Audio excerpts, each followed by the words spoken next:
గంట గంటకి వీసా విధానాలు మారుతున్న ఈ రోజుల్లో అమెరికా వీసా పొందడం, ముఖ్యంగా బిజినెస్ పనుల కోసం B1 వీసా దక్కించుకోవడం అంటే ఈజీ విషయం కాదు. వీసా అప్లై చేసిన దగ్గర నుంచి ఇంటర్వ్యూ క్లియర్ అయ్యే వరకు ప్రతి క్షణం చెమటలు పట్టించే టెన్షన్ ఉంటుంది.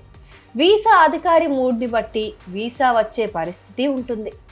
ఎందుకంటే నిమిషం పాటు జరిగే చిన్న ఇంటర్వ్యూతోనే మీ వీసా వస్తుందా రాదా అనేది డిసైడ్ అవుతుంది.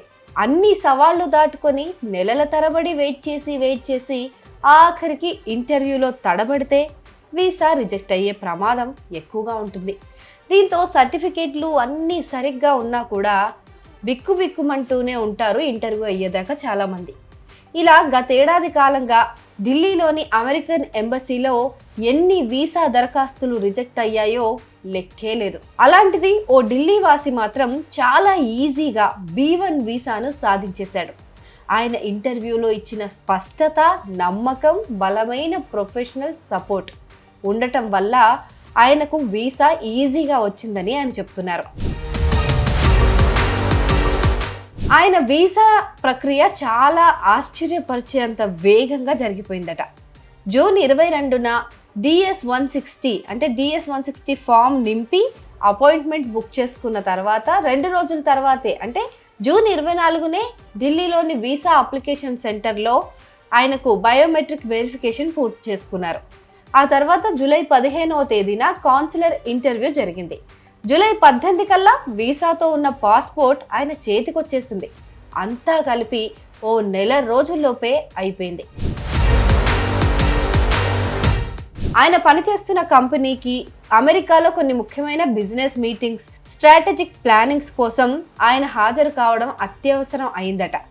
అపాయింట్మెంట్ల కోసం 500 రోజులకు పైగా వెయిటింగ్ పీరియడ్ ఉందని తెలిసినా త్వరగా అపాయింట్మెంట్ దొరికేలా చూసేందుకు ఒక నమ్మకమైన వీసా ఏజెంట్ను ఆశ్రయించాడట. ఆశ్చర్యంగా ఒక్క రోజులోనే తనకు అపాయింట్మెంట్ దొరికిందట. అయితే ఏజెంట్లను ఎంచుకునేటప్పుడు కూడా మనం చాలా జాగ్రత్తగా ఉండాలని ఆయన హెచ్చరిస్తున్నాడు. తన ప్రయాణం పూర్తిగా చట్టబద్ధంగా సాగింది కాబట్టి ఇంత ఈజీ అయింది అని ఆయన చెప్తున్నారు. అందుకోసం తన కంపెనీ కూడా పూర్తిగా సపోర్ట్ చేసింది అని కూడా చెప్పారు.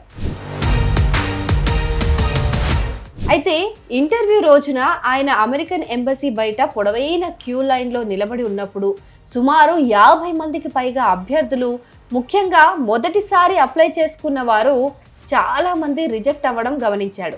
నిజంగా అది ఆయన ధైర్యాన్ని కాస్త తగ్గించేసింది కూడా. అయితే తన వంతు రాగానే ఇంటర్వ్యూకి ఒక్క నిమిషం కూడా పట్టలేదట. అధికారి కేవలం 4 ప్రశ్నలు అడిగారు. ప్రయాణం యొక్క మీ ఉద్దేశం ఏంటి, కంపెనీ వివరాలేంటి, ఉద్యోగ కాలం ఎన్ని రోజులు ఉంటారు, గతంలో మీరేమైనా ఇతర దేశాలకు వెళ్ళారా లేదా, ఈ 4 క్వశ్చన్ల తర్వాత వీసాను క్షణం కూడా ఆలస్యం చేయకుండా ఆమోదించేసి స్టాంప్ వేసేసి పంపించేశారు. ఇంకా హైలైట్ ఏంటంటే ఒక్క డాక్యుమెంట్స్ కూడా అడగలేదంట. మీ డాక్యుమెంట్స్ కరెక్ట్ ఉన్నాయా లేదా అని చెక్ చేయడానికి కూడా ఒక డాక్యుమెంట్స్ కూడా తెరిచి చూడలేదట. అయితే ఇక్కడ మనకు ఏం అర్థం చేసుకోవాలంటే వీసా కోసం ట్రై చేసే వారికి ఆయన ఇచ్చే సలహా ఏంటంటే ఇంటర్వ్యూలో సమాధానాలు, మనం చెప్పే సమాధానాలు నిజాయితీగా సూటిగా చెప్పాలి. వాళ్ళు ఎక్కువ రిహార్సల్స్ చేసిన సమాధానాల కంటే వీళ్ళు ఎంత క్లారిటీగా కాన్ఫిడెంట్గా చెప్తున్నారో దాన్నే ఇష్టపడతారట. ఇక క్యూ లైన్లో చాలా మంది వీసాలు రిజెక్ట్ అవుతున్నాయి కదా అని చెప్పి వాళ్ళని చూసి మనం కూడా నిరుత్సాహపడకూడదు అని చెప్పారు. ప్రతి కేసు చాలా డిఫరెంట్గా ఉంటుంది. మీ సొంత విషయాలపైన, మీరు దేనికోసమైతే వీసా కోసం ట్రై చేస్తున్నారో, ఎందుకు మీరు అమెరికాకు వెళ్ళాలనుకుంటున్నారో మీ నిజాయితీగా చెప్పగలిగితే, దానిపైన దృష్టి పెడితే వీసా మీ సొంతం అవుతుందని కొన్ని చిన్న టెక్నిక్స్ చెప్పారు. ఇక నిజమైన ఉద్దేశం, సరైన డాక్యుమెంటేషన్, ఏ ఒత్తిడిలో కూడా నిగ్రహంగా ఉండగలగడం లాంటివి చేస్తే అమెరికా వీసా ప్రక్రియలో ఎంత కఠినమైన సవాళ్ళు వచ్చినా సరే దాన్ని అధిగమించేసేయచ్చు అని చెప్పి ఈ సంఘటన మరోసారి గుర్తు చేస్తుంది మనకి.